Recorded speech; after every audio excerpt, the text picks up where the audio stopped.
Bismillahirrahmanirrahim. Assalamualaikum warahmatullahi wabarakatuh. Dan selamat datang ke video interview saya untuk subjek sosiologi dalam pendidikan. Bersama saya adalah cikgu yang saya dapat daripada kecil lagi, iaitu Cikgu Nuratun binti Arifin. Beliau sekarang sedang bertugas sebagai penolong kanan pentadbiran di Sekolah Kebangsaan Kubang Ikan, Cenderi. Cikgu, boleh saya tanya cikgu, berapa lama dah cikgu bertugas sebagai seorang guru? Mula bertugas tahun 1994. Sekarang 2024. Maksudnya lama, 30 tahun. 30 tahun dah cikgu bertugas. Sikit lagi cikgu nak memasuki usia untuk bersara cikgu. Jadinya oleh itu sebab itulah saya pilih Cikgu Nuratun sebagai calon ataupun orang untuk diinterview ataupun ditemu ramah pada hari ini, sebab beliau mesti mempunyai banyak pengalaman daripada sekolah rendah sama saya lagi, sekolah kebangsaan sama 1 sampai sekarang sekolah SK Kebaikan. Jadinya marilah kita teruskan dengan sesi temu ramah. Boleh cikgu?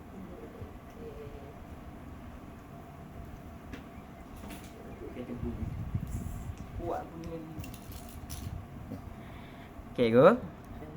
Saya duduk sini boleh cikgu? Soalan saya ada beberapa soalan, iaitu soalan pertama kita mulakan dengan macam mana cikgu nak bagi definisikan ataupun menerangkan pasal atau tentang keadaan sosial dan keadaan culture ataupun budaya di sekolah SK Kubang Ikan. Maksudnya dalam mengambil kira perwakilan suatu etnik ataupun agama ataupun latar belakang para pelajar. Meskipun sekolah Kubang Ikan tu ada kebanyakannya pelajar adalah Melayu, betul tak cikgu? Itu soalan saya. Sebenarnya di Kubang Ikan ini kita ada pelajarnya lebih kurang 1057 orang lah semuanya. Boleh dikatakan 99% itu adalah orang Melayu, kaum bangsa Melayu. Dan ada 1% itu adalah kaum Cina. Tapi kaum bangsa Cina ni dia dah convert lah, dia dah memeluk agama Islam. Tahun ni kita ada suatu keluarga yang baru memeluk agama Islam dan dia ada anak dia yang bersekolah tahun 1 di Kebaikan. Maksudnya boleh dikatakan sekolah Kebaikan ni memang terbukalah dari segi sifat bukan perkauman lah, maksud saya sifat terbuka kepada semua kaum lah cikgu kan? Ya, di sekolah kita menerima saja apa-apa pun bangsa yang nak datang. Kita juga ada seorang guru yang berbangsa Cina yang mengajar bahasa Inggeris. Tapi okey sahaja, dia pun dapat menyesuaikan diri dalam kelompok kita guru-guru Melayu ini. Okey, soalan pertama. Terima kasih cikgu sebab bagi jawapan yang sangat bernas tadi. Lepas tu soalan saya yang kedua, saya tertanya-tanya juga berdasarkan pengalaman cikgu sebelum ni, ada tak kesan-kesan stratifikasi sosial ataupun perbezaan jurang pendapatan ataupun latar belakang family ataupun keluarga para pelajar terhadap pembentukan ataupun performance ataupun prestasi pelajar dari segi akademik? Contohnya pelajar yang boleh dikatakan T20 ataupun M40 dapat belajar dengan lebih senang, ataupun pelajar B40 mungkin ada yang ketinggalan. Adakah perkara-perkara tersebut yang berlaku di SK Kebaikan ni? Okey, kalau kita lihat di Kebaikan ni sebenarnya kita ada pelbagai ada B40, ada M40, ada T20 ada. Semuanya ada berlaku di sekolah Kebaikan ni lah. Tapi dia punya pendidikan ni ada juga yang T20 ni anak dia yang duduk di agak kelas yang agak ke belakang lah, tapi bukan kerana bukan kerana pendidikan tu, dia ada masalah pembelajaran. So jadinya kalau yang kelas di hadapan pula dia bercampur-campur. Ada belaka dalam kelas di hadapan ni, ada belaka T20 ada, M40 ada, P40 pun ada. So kita tak boleh nak katakanlah kalau T20 ni dia boleh duduk di kelas hadapan saja, belum tentulah sebenarnya. Dan juga orang yang P40 ni dia akan duduk di kelas yang ke belakang. Tidaklah begitu. Maknanya dia bercampur lah juga. Ada belaka dalam sekejap kelas tu pelbagai bercampur semua sekali. Maksudnya saya boleh katakan yang tidak semestinya pelajar tu berasal daripada latar belakang tidak yang tu. Tidak semestinya kalau latar belakangnya yang orang kata T20 dia akan berada di kelas hadapan. Tidaklah begitu. Dia ada juga yang T20 ni dia berada di kelas pertengahan. Gitulah lebih kurangnya. Ya, kiranya dia bergantung kepada kemahuan dan kebolehan kepada pelajar tu sendirilah. Kemampuan dia, kepakaran dia lah dalam dia nak belajar tu atas kehendak dia sendiri.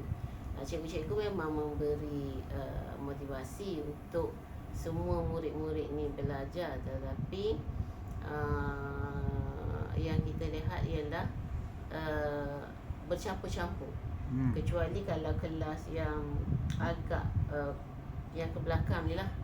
Yang ke belakang ni kadang-kadang memanglah kebanyakannya dia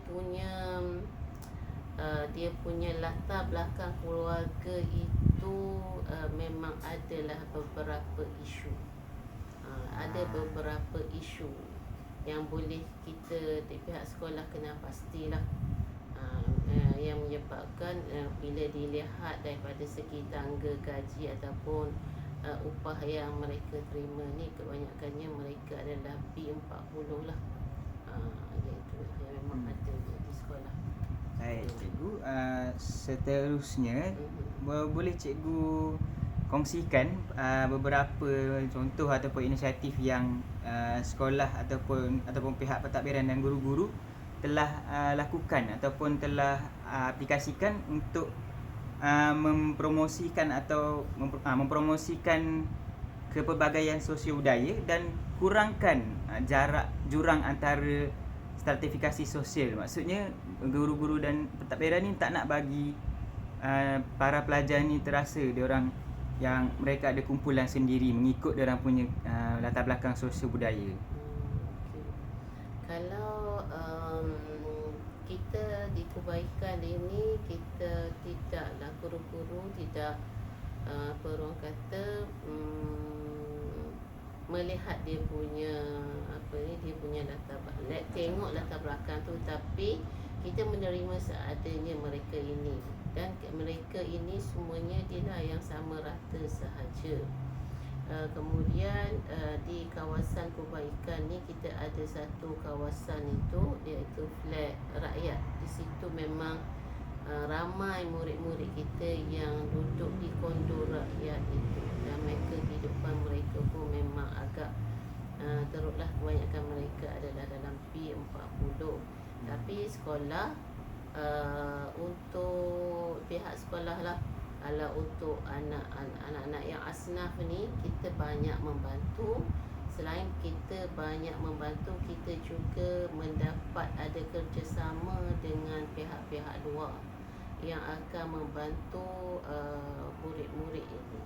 Sebagai contohnya, yang paling mudah lah pada bulan puasa ni, pihak sekolah melancarkan tabung Ramadan, iaitu setiap pagi kita letakkan tabung Ramadan ni di pintu pagar, dan kita dah maklumkan kepada ibu bapa yang kita bolehlah kepada yang berminat ataupun yang sudi menyumbang, bolehlah menyumbang setiap hari. Tidaklah perlu banyak, tapi bolehlah beri setiap hari sepanjang bulan puasa, bulan Ramadan ni. Dan sebelum cuti ni biasanya lah kita akan berikan bahagi-agihkan duit sumbangan ini kepada ibu bapa murid-murid lah.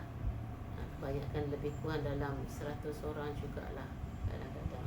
Dan kita juga ada kerjasama biasanya dengan pihak UiTM. Pihak UiTM memang setiap tahun datang ke sekolah pada bulan Ramadan ini, dan mereka jadi ada juga menyumbangkan daripada segi beras, pada barang-barang runcit lah. Memang kita ada padanya sumbangan-sumbangan daripada luar tu ada. Lepas tu akhir tahun baru-baru ni pihak klinik Hijrah telah mencari murid-murid asnaf kita ni untuk berkatan secara percuma. Berkatan di klinik Hijrah lah kat Cendera tu. Memang banyak lah yang datang-datang membuat sumbangan kepada murid-murid kita. Dan murid-murid kita setiap tahun tu jumlah dia semakin meningkat. Kadang-kadang sampai tak cukup kursi meja ni kadang-kadang. Tapi itulah, kita syukurlah kerana mereka datang, kemungkinan juga mereka dengar ada banyak bantuan lah yang untuk murid-murid di sekolah kebaikan. Kita tak biarkanlah, kalau kita tahu, sebab kita ada jawatankuasa kebajikan sekolah, dan dalam jawatankuasa kebajikan sekolah ni setiap tahun dia akan interview murid-murid yang tahun 1, contoh tahun 1 yang masuk baru ni, berdasarkan gaji yang ada dalam sistem tu, kita pihak sekolah akan interview dan nak tahulah dia punya pendapatan tu berapa, dan kita boleh kelaskanlah mereka ni dalam kategori yang mana. Maksudnya program-program yang jalankan tu memang akan memberi kesan yang positif lah kepada para pelajar yang kurang bernasib baik je. Setakat ni memang sebabnya tahun lepas kita ada murid yang kurang tidak menguasai kemahiran membaca, dan kebanyakan mereka ini adalah dalam golongan B40, dan mereka ini dalam 30 orang itu kami cikgu-cikgu bahasa Melayu lah membuat macam kelas tambahan lah pada mereka setiap hari. Cikgu-cikgu akan panggil waktu rehat mereka dan ajar mengikut kemahiran-kemahiran. Dan alhamdulillah dapatlah kita cikgu-cikgu menyelamatkan 10 orang daripada 30 orang. 10 orang ya. Ada 10 orang yang akhir tahun lepas dapat membaca dengan lancar. InsyaAllah tahun ni kita akan mulakanlah gerakan ni selepas lepas raya ni lah. Macam tu lah. Kita tak biarkan. Kalau kita tahu mereka itu ada masalah pembelajaran, kita akan bantu mereka. Lepas tu saya ada satu soalan yang agak penting. Macam mana, sejauh mana cikgu kepercayaan ataupun cikgu tahulah, iaitu maksudnya kepelbagaian sosial budaya di dalam sekolah kita ni, contoh sekolah cikgu, sekolah kebaikan kan, dia memberi kesan kepada pembentukan personaliti pelajar, maksudnya pembentukan empati dan toleransi dan sahsiah pelajar tu. Macam mana kepelbagaian pendedahan kepada kepelbagaian sosial budaya dalam sekolah ni memberi kesan kepada benda tu je? Kalau di kebaikan ni dalam mesyuarat jawatankuasa kurikulum sekolah, mesyuarat pertama lah, kita telah menetapkan amalan baik yang perlu semua guru apabila dia masuk ke dalam kelas untuk mengajar. Pertama, mestilah dia biasalah kita mulakan dengan bacaan doa. Betul. Kemudian di kebaikan kita ada tambah 2 perkara, iaitu kita baca surah Al-Ikhlas 3 kali dan juga selawat ke atas Nabi sekali.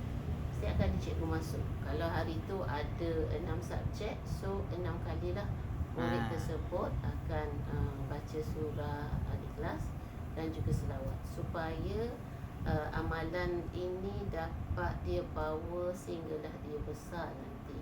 Dan kami lihat daripada segi sistem disiplin sekolah, alhamdulillah lah, kita hanya ada 0.01% saja murid yang bermasalah.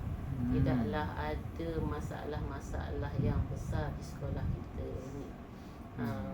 Selain pada itu, kita pagi-pagi pun setiap pagi tu 7.30 sehingga pukul 7.45 tu kita ada bacaan-bacaan yang kita minta murid yang pengawas ni memimpin bacaan kepada semua murid-murid yang lain. Dan kita harap amalan ini dapat menjadikan mereka itu murid anak yang baik lagi cerdik. ABC je cikgu. ABC ya, ABC.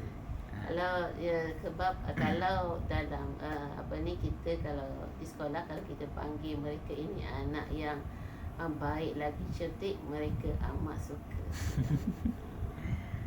Maksudnya pelajar ni memang kita perlu berikan benda yang positif. Ya, kita beri benda yang positif dan kita terang kenapa dia perlu buat benda tu. InsyaAllah dia akan terima dan dia akan amalkan lah. Dia bawa benda itu sehingga dia besar lah. Gitulah. Ini sebagai penolong kanan pentadbiran lah cikgu. Adakah beberapa apa cabaran ataupun halangan yang dihadapi oleh pihak sekolah ke, pihak guru pentadbiran ke untuk merapatkan jurang sosial tu? Maksudnya ada dalam kalangan pelajar ke yang bermasalah, maksudnya mungkin mereka tu rasa diri mereka tak layak. Jadi apa cabaran yang telah dihadapi oleh cikgu dalam memastikan pelajar-pelajar ni semua dapat layanan yang baik? Yalah, kita kalau daripada segi nak memuaskan hati semua pihak, memanglah kita orang tidak mampulah. Tapi kalau kita tahu memang keluarga tersebut ada menghadapi masalah dan kita ada membuat lawatan kepada rumah-rumah ni, kepada mereka-mereka yang ada masalah, kita pergi ziarah mereka, kita pergi bertanya khabar mereka, kita pergi tengok persekitaran mereka ini. Kemudian setelah kita pergi ziarah, buat ziarah cakna apa semua, itu kita balik berbincang antara jawatan kuasa lah untuk kita cuba nak selesaikan isu keluarga. Tak boleh dah kan, tapi isu murid tersebut di sekolah kita, insyaAllah kita akan cubalah membantu. Contohnya kita akhir tahun lepas kita ada menerima seorang murid daripada sekolah ladang, dan dia memanglah daripada B40 murid ini.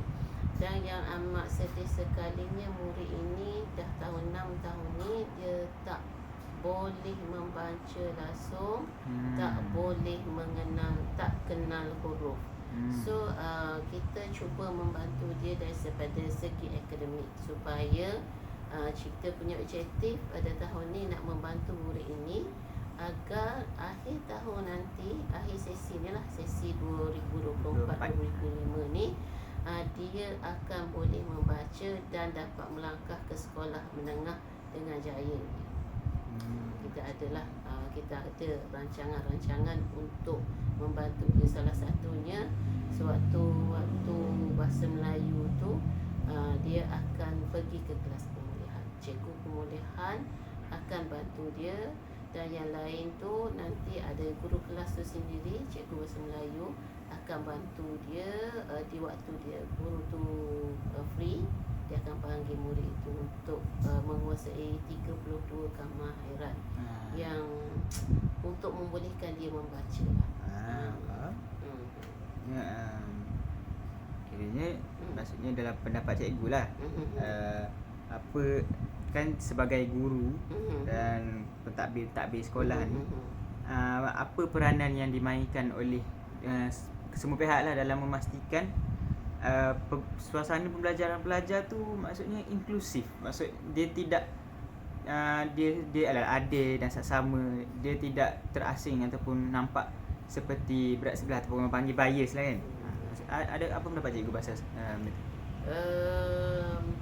Kalau di dalam kelas biasanya cikgu-cikgu dia dah tahu dah bahawa dia masuk tu dia adalah cikgu, dan tak kiralah di depan dia ni anak siapa pun, dia akan memperingati murid-murid ini bahawa mereka akan dilayan dengan maknanya sama rata saja. Kalau kalau ada timbul isu-isu, kita di peringkat pentadbiran ini akan berbincang sebenarnya. Kita akan berbincang dengan guru besar, saya, PKP, PKM, untuk kita menyelesaikan isu-isu yang timbul. Begitu juga kalau ada guru-guru yang terlepas cakap ataupun guru yang orang kata disebut-sebut oleh ada aduan lah daripada ibu bapa. So kita pun memang akan panggil guru tersebut dan kita akan siasat apa isu sebenarnya. Itulah antara yang kita amalkan di kebaikan. Ni untuk soalan terakhir saya, cikgu. Ni adalah soalan untuk meminta pendapat cikgu sendiri sebagai seorang guru yang dah 30 tahun bertugas, melihatkan kepada keadaan sosial budaya para pelajar kini, right? Kini sebab zaman dulu mungkin berlainan dengan zaman sekarang. Bukan mungkin berlainan, memang berlainan.